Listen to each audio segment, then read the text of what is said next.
Welcome everyone to Monday Match Analysis. I'm Gill Gross. I was starting to get a little bit worried. I'm going to be honest. I was getting worried that maybe there's a Daniil Medvedev bias on this show. That we're being hard on the guy. I mean, I felt bad. 2 finals in a row he loses. And this is what we do on the show. We take the final on Sunday. We analyze it on Monday. And here I am picking apart the poor guy. He's doing nothing but winning. But finally, it's happened. He's won his first Masters 1000 at Cincinnati, beat Djokovic in the semifinal, beat Goffin in the final, and Daniil Medvedev is a champion. So we get to talk about the things he does well instead of completely picking apart the weaknesses of the 21-year-old Russian. So we'll get into the final. I'm not sure how much I'm going to go back and talk about the semifinal, maybe in the comment response. I mean, there's still plenty to talk about there. And US Open Power Rankings. But then, for the first time in 3 weeks, we'll have comment response once again. I miss talking to the people of this YouTube channel, which is makes us tick here, makes me tick. And it's been too long since we've caught up. We've had a heart-to-heart, and we've gone over some things. So I'm super excited to do some comment response at the end of this. But let's talk about the final. I'll start by just kind of going through it. Neither player was starting off with their best stuff. Probably both players had an opportunity to get off to an early lead with the way their opponents were playing. But Medvedev was missing a fair bit of routine forehands. And Goffin was playing quite passively, which is not Goffin's game. I mean, he likes to go very close to the line. He likes to go down the line often, which I'm going to get into and talk about. And neither player really found it. Goes to a tiebreak. Goffin actually went down a break, did a nice job to get back. It goes to a tiebreak.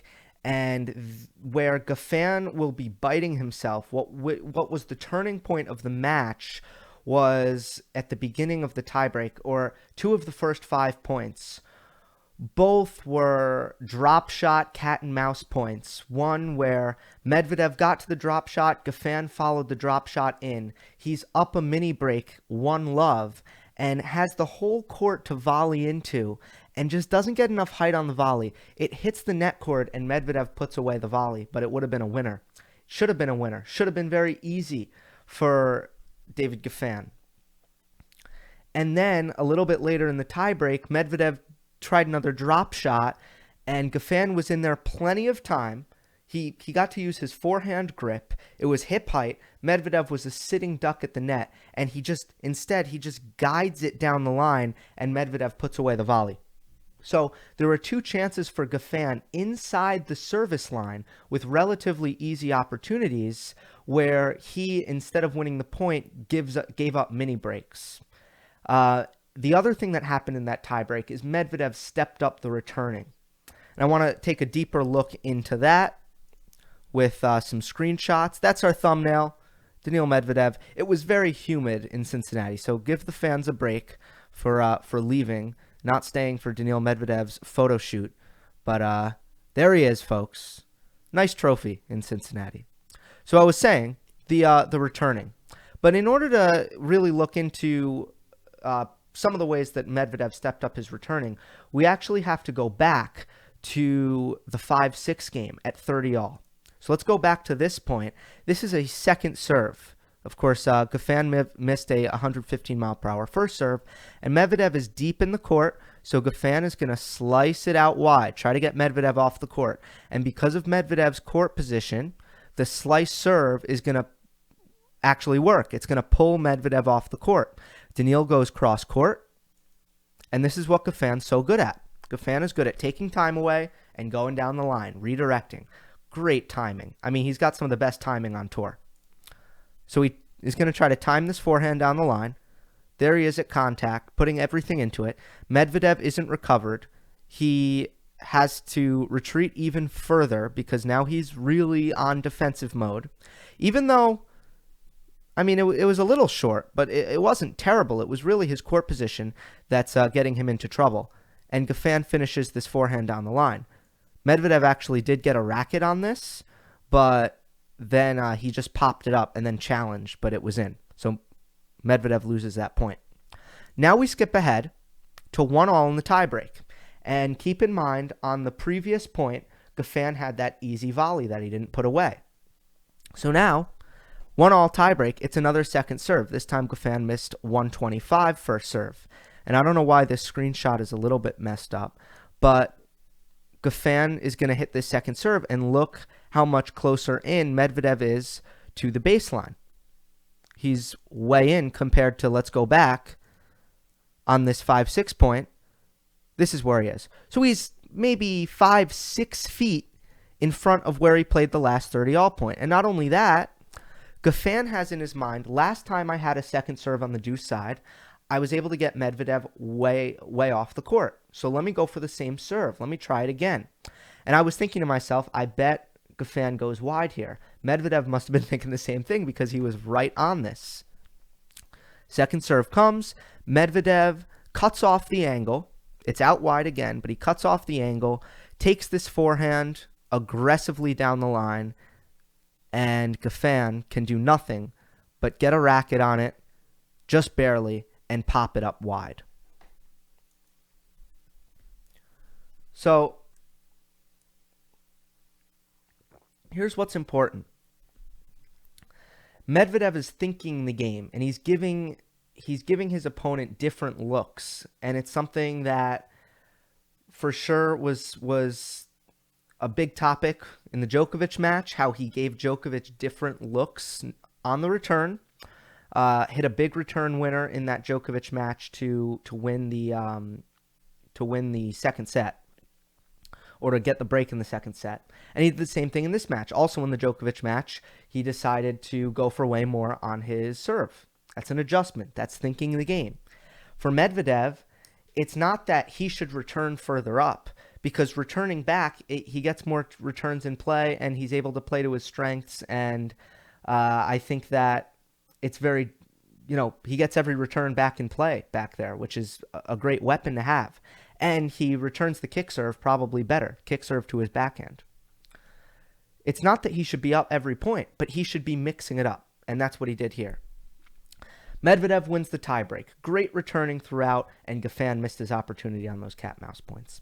Then in the second set, Medvedev does a really good job of understanding this is the most important part of the match. It is hot, it is humid, and if I can play my best tennis right here, right now, I'm going to run away with this second set. And that's what Medvedev seemingly continues to do, and it's not a coincidence.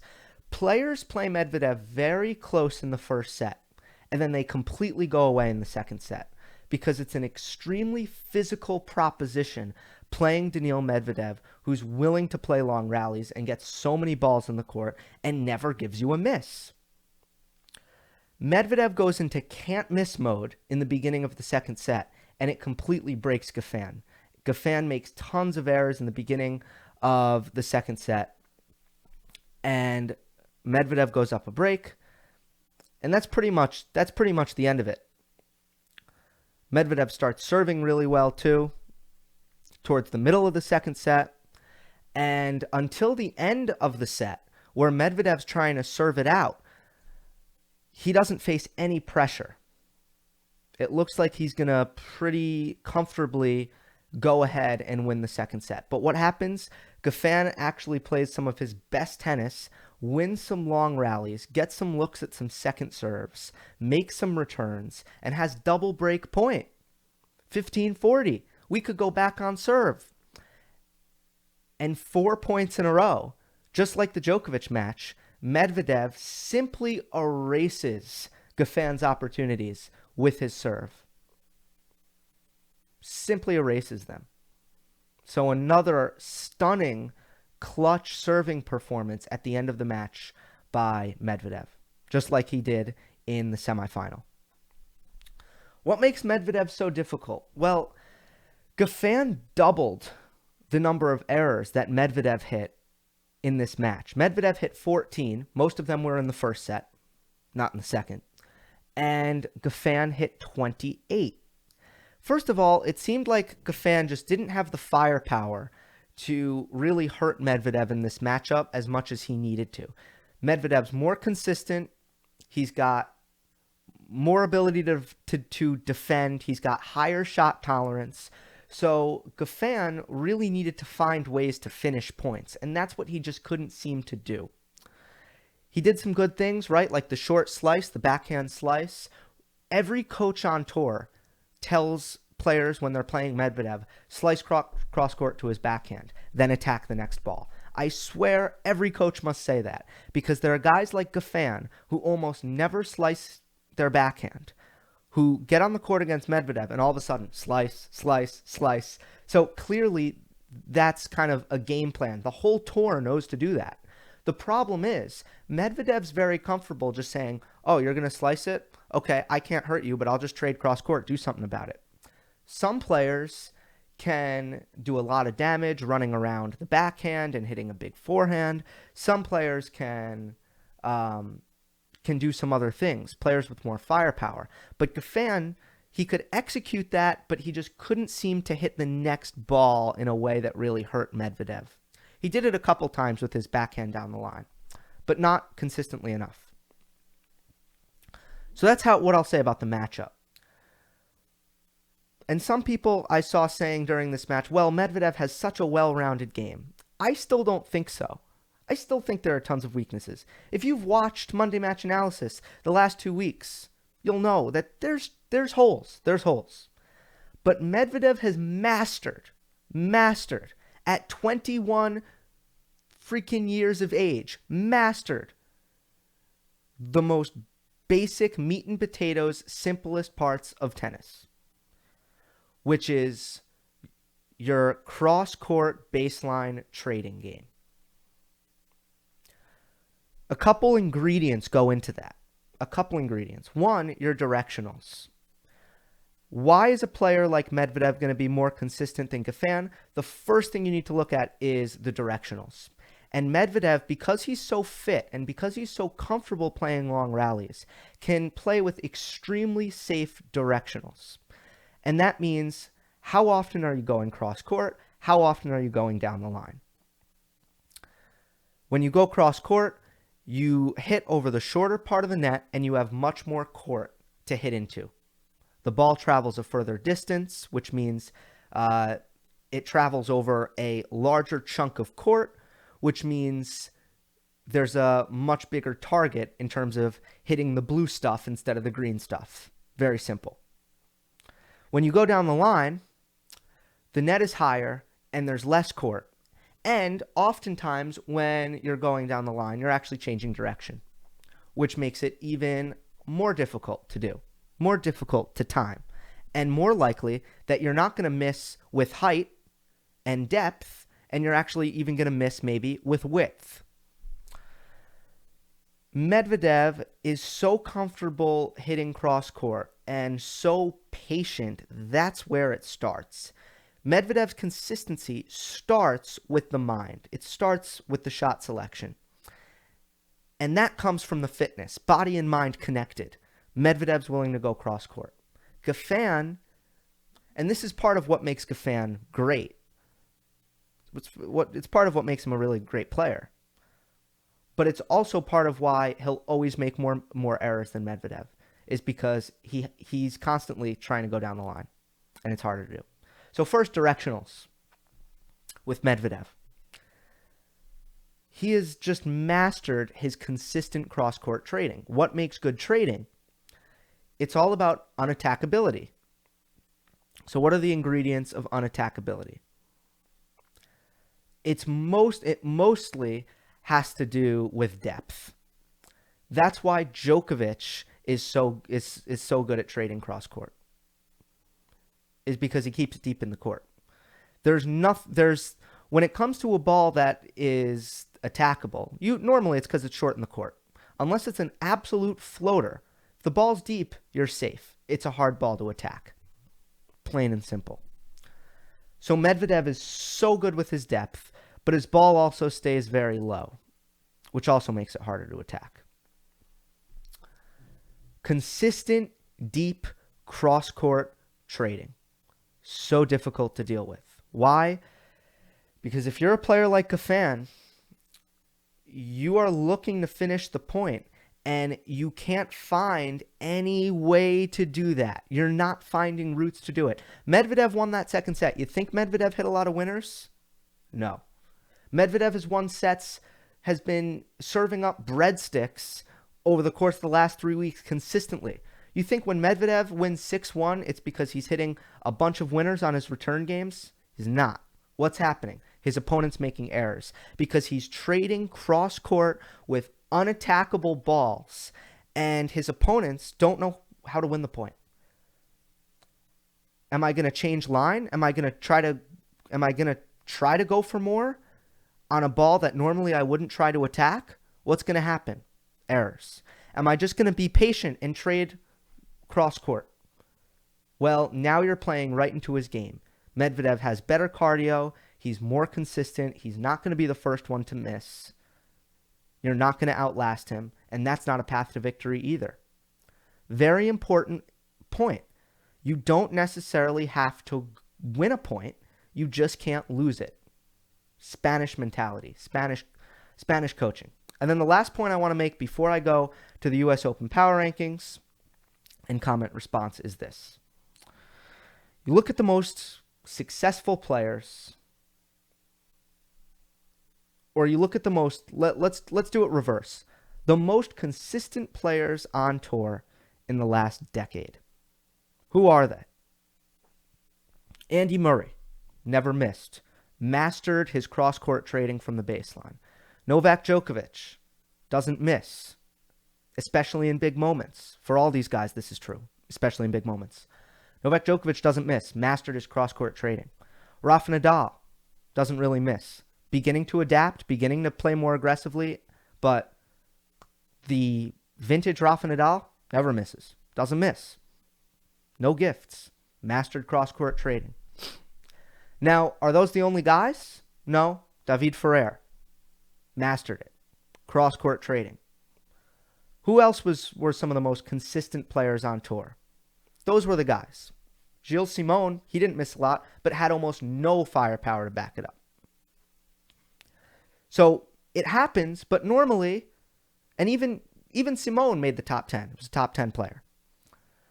If you master your cross-court trading to a point where you never miss and you keep it deep in the court, you're very unattackable. And for that, you need great patience and you need great fitness. You're going to be elite. Is Medvedev well-rounded? No. But the meat and potatoes basis of baseline tennis, of baseline rallying, is your cross-court trading, which Medvedev has mastered. And if you can master that, you're probably going to be in the top 10. And if you can support it with other abilities and skills, then you have the chance to be special. Medvedev's 6'6". He can bomb his serve. That's what we've seen this week. We've seen it before this week. But he's even raised his level on his serving this week. He can bomb his serve. He's 6'6". Nothing else about him is 6'6". But there's kind of that other weapon. His big serve. So this is what makes Medvedev special. He grinds like he's 5'10". He serves like he's 6'6". It's incredible. All right. US Open Power Rankings. Glad we gave Medvedev his due there. This is what they looked like on August 12th, last week.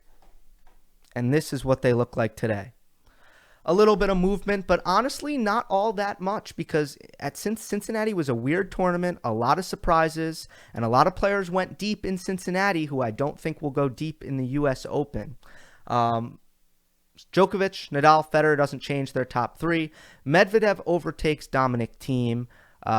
This was a pretty much a no-brainer. Now the power rankings, I base it on results. I don't use a lot of personal. I try to kind of take my own opinions out of it. So that's a no-brainer in that case. Who's going to do better in New York? That's an interesting question. But who should be higher in the power rankings? Easy, Medvedev. Oh, and that should be a 5 next to Medvedev's name, not a 6, because he was 5th. Yeah, he was 5th last week, and now he's 4th. Kei Nishikori stays at number 6. He was ill. He pulled out, so if I moved him down, someone behind him would have had to have a great tournament for me to move Nishikori down. That didn't happen. Bautista Agut, he gets to move up. Lost to who did he lose to? I'm totally blanking. But he made the quarterfinals. Let me check real quick. I remember he made the quarterfinals, and he lost to Gasquet, right? So Gasquet's a guy, right? So he makes the semifinal. I mean, he's not. He shouldn't be in this top 10, even though he made the semifinal. I mean, it's lovely to see him coming back from injury and playing great tennis. He's got another one of these gorgeous games, and he's been on tour for so long, so talented, so great to see him back. Bautista Agut moves up. Tsitsipas moves down 1. He's got no form whatsoever right now, but he's got to find himself. He's got work to do. Khachanov has put together a couple of good weeks in a row. Lost to Luca Pouille this week. So he enters the rankings, comes in at number 9. And Monfils moves down from 8 to 10. He lost in the first round, straight sets to Francis Tiafoe. So that's a little update on our U.S. Open power rankings. The plan for the U.S. Open preview, I got to wait until the draw comes out. And once it does, there will either be a video. Does it come out on Thursday or Friday? I don't remember, but there will be a video afterwards. By the way, this will be the last Monday match analysis in this studio. I got to head back to Syracuse. Always unfortunate because I know that this is the best setup I have. Let us not delay and let us go to comment response 22 minutes into this video. Maybe I'll go, depending on how good the questions remain, maybe I'll go to the 35-ish minute mark. The top liked comment is Gold Wolf. I will somewhat censor it for everyone's sanity. I've been hearing Novak's elbow when Medvedev was the one who was clearly injured, calling for the trainer. Do you think the Djokovic fans are scared because Rafa, who wasn't even playing that well, bageled Medvedev on a slower surface that helps Medvedev, while on a faster surface that hurts Medvedev, he took out their master who was on fire? First of all, I think Medvedev appreciates fast courts a lot, so I don't agree with that. Because on fast courts, there's more to his game offensively, and he definitely likes a lower bouncing court, which Cincinnati certainly is, because that way his ball can, the effect of his kind of flat backhand, which can really slice through the court, he appreciates a fast court for that. On a slower court, has to be a little bit more of a grinder. And then, of course, on a court like Cincinnati, he gets more out of his big serve. So I think he likes a faster court. When it comes to the disparity, though, in terms of how easily Nadal beat Medvedev the week prior, and then what happened with Djokovic, I think that is a good thing to talk about because I saw that a lot. I saw a lot of people bringing that up. Well, I think that it can't be argued that Medvedev is a much tougher matchup for Djokovic than he is Nadal. It's mostly due to when Medvedev trades his backhand cross court, which I just talked about ad nauseum. Nadal can take a ball that's normally unattackable and can still attack it with how big and how much firepower is in his lefty forehand. Whereas Djokovic kind of has a similar backhand to Medvedev, and it cancels each other out. With that being said, I think Djokovic looked good all throughout Cincinnati, and I think he played somewhat well in that semifinal match. I think he played very well in the semifinal match, so I wouldn't be really worried if I were a fan of Novak Djokovic. I don't think Djokovic was concerned at all with his own performance, and you could tell by his reaction when he lost the match. He kind of made a face and was like, gave the thumbs up to Medvedev, was like, wow, I mean, that was really impressive, and I don't think Djokovic thinks there was much he could have done. If it were a best-of-5 set match, the serving level most certainly would have dropped from Daniil Medvedev. The biggest regret that Djokovic should have was dropping his serve at the beginning of the third set, because he made errors in that game, and that was a needless break of serve that he awarded Medvedev. So that was where Djokovic tripped up. But in terms of breaking Medvedev's serve, there was no way Djokovic could have done it with the level that Medvedev was serving. And there was nothing Djokovic really could have done after playing that loose game in the beginning of the third set. So I think matchup plays in, and I also think Medvedev and what Medvedev was able to do plays in against Djokovic, because it looked like Djokovic was going to win that match pretty routine, and Medvedev pulled out something magical. He just did. So I think Nadal looked good in Montreal. I think Djokovic looked good in Cincinnati. I wouldn't read too much into the Medvedev result being too different. The next comment is from Jose Moreno. Who will have a better U.S. Open, Dominic Thiem or Daniil Medvedev? Well, I still think that Thiem has a larger chance of upsetting a member of the big three. I think Nadal is a difficult matchup for Thiem, even though Thiem has had some success against Nadal in best of three on clay courts. I think Nadal's a somewhat difficult matchup, but other than that, I do think that Dominic Thiem has a much better chance with his game than Daniil Medvedev has of upsetting a member of the big three. For that reason, I actually think Dominic Thiem has a better chance of winning the entire tournament. I still think, and the Djokovic match doesn't change this, I still think that when Medvedev is playing normal and not whatever the heck that was against Djokovic in the semifinal, when Medvedev is playing at his normal level, his regular level, I still think that Federer, Nadal, and Djokovic, all in their unique ways, can take advantage of the holes that Medvedev has in his game. His weaker second serve, his lacking of good, consistent offense from his midcourt forehand, his discomfort at the net, his inability to hit consistently strong passing shots. There's a couple more, but let's not belabor it. I think those sets of weaknesses, I think Federer, Nadal, and Djokovic, in their unique ways, all are able to take advantage of certain aspects of those weaknesses. Djokovic probably has the most difficult time, but he was even winning the long baseline rallies in that match against Cincinnati. And the U.S. Open is a slower court. Djokovic would be getting more returns in play. And he would get best of 5, which certainly helps Novak. Dominic Thiem, on the other hand, is a good matchup against Novak Djokovic. Djokovic's depth doesn't bother him as much as it bothers most players on tour, because Thiem can really just take a step back and use his strength and his power.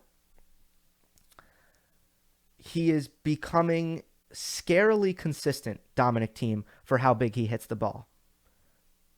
Nadal, he's had success against, pinning Nadal in his backhand corner with Thiem's big forehand. On that cross-court pattern, Thiem can have a lot of success. And Federer, he beat earlier this year on the court that's probably one of the most similar courts to the U.S. Open, Indian Wells. So the answer to the question is Dominic Thiem. I think he's got a better chance than Medvedev, which at this time is probably an unpopular opinion. The next comment is from Nikhil Tanwar. There are 2 from him, so I'm just going to knock both of them out.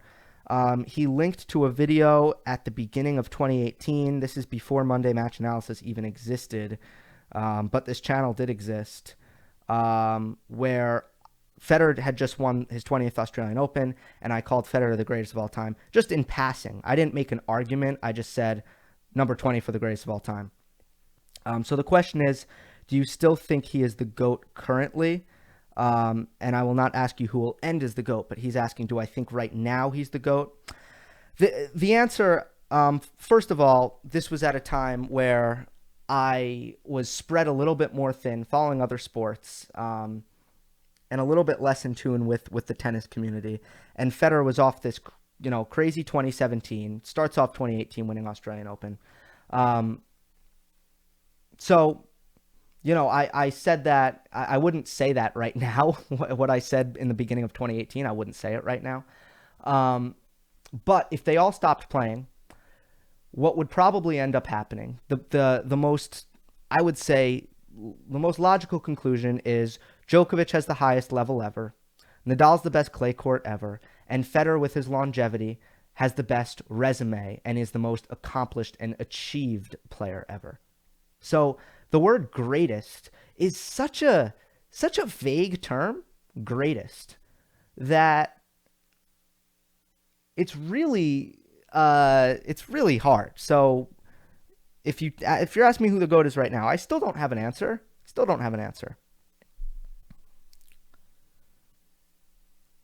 And then his other thing is, Gill, as per me, you are the best compared to others that talks about tennis on YouTube. Thank you. But you are not totally unbiased. I have found in many cases that you take credit away from Nadal. Is Nadal the least preferred among big three for you in general? No. So the answer to this question is no. I have so much respect and admiration for Nadal as one of the hardest working players on tour. Someone who is very likable as a person, extraordinarily humble and professional, and does everything right. So no is the answer. He didn't put in his reasons for why he thinks I take credit away from Nadal or discredit Nadal. But I remember some of the things that he's wrote. Nikhil seems like a nice guy in my opinion, but he's incredibly sensitive in my opinion as well. So he said, well, you said Del Potro was tired in the US Open quarterfinal. I still think that. I still think he was tired. So then he said, you said Thiem was tired in the final this year. I said Thiem was tired after Nadal went up 2-1. I still think he didn't play well in the fourth set. Nadal was up. It probably had no effect on the match. Nadal was up 2-1. And I said Thiem played awful in the fourth set and looked tired. So I don't like Nadal? I mean, it's crazy. And then I covered Cincinnati more heavily than I covered Montreal because I was in LA for Montreal, and I was here at home with my studio where I can actually make videos for Cincinnati. And that's why I covered Cincinnati more. So in 2017, towards the in the tail end, or in 2018 rather, in 2018 I should say, I was mostly accused of being a Nadal fan, and this year I'm mostly accused of being a Djokovic fan. So it's changed. Don't know why that is. I mean there are probably reasons, but we won't get into it. 33 mark. Let's go to 35. Let's try to do these a little bit quicker. Do you think that the US Open is the best tournament for a next gen to win its first Grand Slam? I do think it's the best tournament. I don't know if this is the best. I don't know if it's going to happen in 2019, but I think the US Open is when there's a lot of injury problems and physicality is a huge advantage with the heat, the humidity at the end of the calendar. And I think the older players, I think Nadal struggles with this. I think Federer struggles with this. And I don't know about Djokovic, but for Djokovic, I think the court surface is a little bit slow for him. And I think Djokovic is increasingly becoming stronger on faster courts. So I do think it's the best chance for other players. Vansh Vermani, do you think Medvedev will continue to be a problem for Djokovic throughout the rest of his career? Also, what are some reasons why it's tougher for Medvedev to beat Nadal and Federer?